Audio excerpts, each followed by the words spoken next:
Hey students, it's Nate. I wanted to give you some feedback on your first round of discussion boards this week. So welcome to Saturday and the end of the first week. Remember, your deadline for week one is before midnight today, Saturday. A couple of things I'm noticing on discussion boards.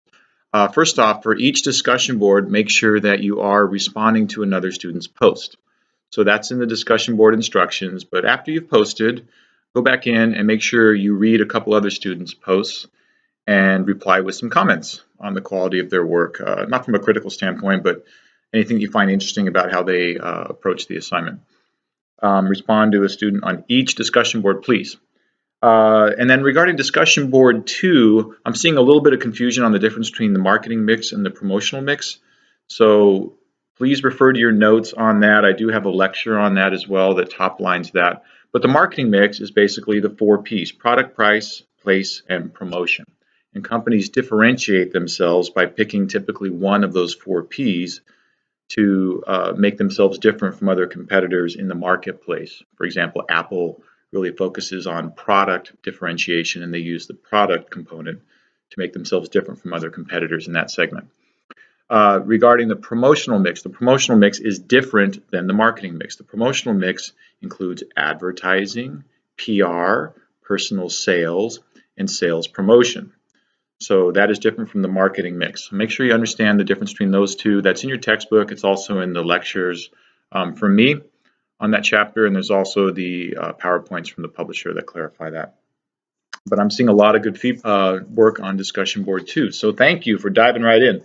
On discussion board 3, regarding corporate social responsibility, 2 good videos there. You saw the Patagonia example, and they're a bellwether company leading the way with CSR activities. But regarding the pros and cons of corporate social responsibility, I think that's also in my lecture, but just to clarify that again, because I'm seeing a little bit of confusion on some of that. But the advantages of corporate social responsibility, kind of 3 main categories there, right? So you have more loyal employees because they're being taken care of with special programs that benefit the employees. They feel good about working at the company because it's doing good in the community. So your employees tend to be more loyal, which reduces your recruiting costs. You also tend to have more loyal customers. So they can feel good about buying products from your company because they know that typically those products are good for the environment, or the products are produced in a sustainable way. And we can look at, again, Patagonia or Starbucks or even Google for some examples in that category. And also more loyal employees, more loyal customers, and also it gives the company PR legs. It gives them something to talk about. And the press likes to cover CSR activities because it's a positive news story and it's about the good works that this company is doing. So it increases their chance of getting PR exposure by having corporate social responsibility, eco-groovy donations type activities within the company. There are some drawbacks. So that's the pros of corporate social responsibility, but there are some drawbacks to CSR programs. And I put this in my instructor lecture as well, but they're expensive. It's expensive to have things like with Patagonia, we saw on-site childcare and workout facilities at all the retail locations and free surf lessons and bailing people out. All that stuff costs money. So it either makes your products more expensive versus competitors in your segment, or it reduces your potential profits. So CSR programs are expensive to maintain. They're also hard to stop once you start them. So they become systemic within the company. And for example, if you're Starbucks and you're giving employees who work 20 hours a week or more healthcare coverage, that costs you a lot of money. And in fact, Starbucks' #1 expense isn't coffee beans, it's actually healthcare. It's their #1 expense.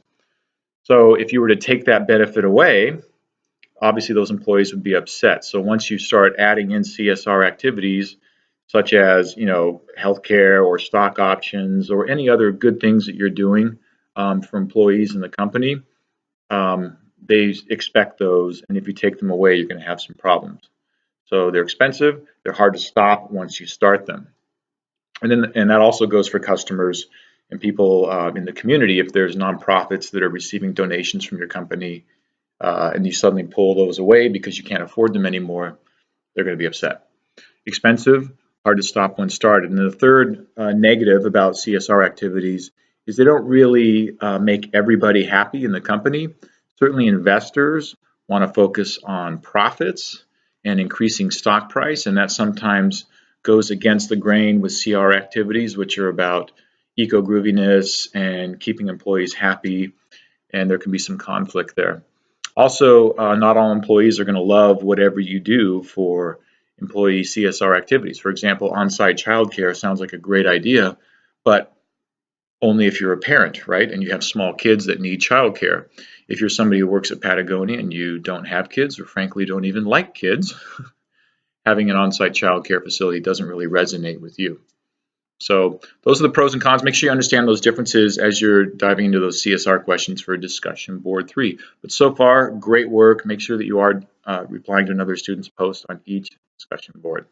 And I'll continue to grade these as they come in.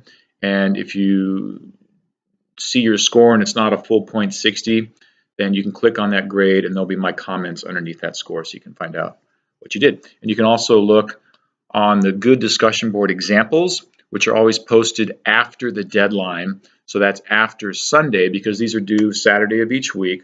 Sunday, you can turn them in late for 20% deduction if you have crises and can't get it done on the deadline. And then after Sunday midnight, good discussion board examples will post, and you can refer to those if you didn't get your full points and you want to see what a good one looks like. All right, thanks for listening. Keep up the good work.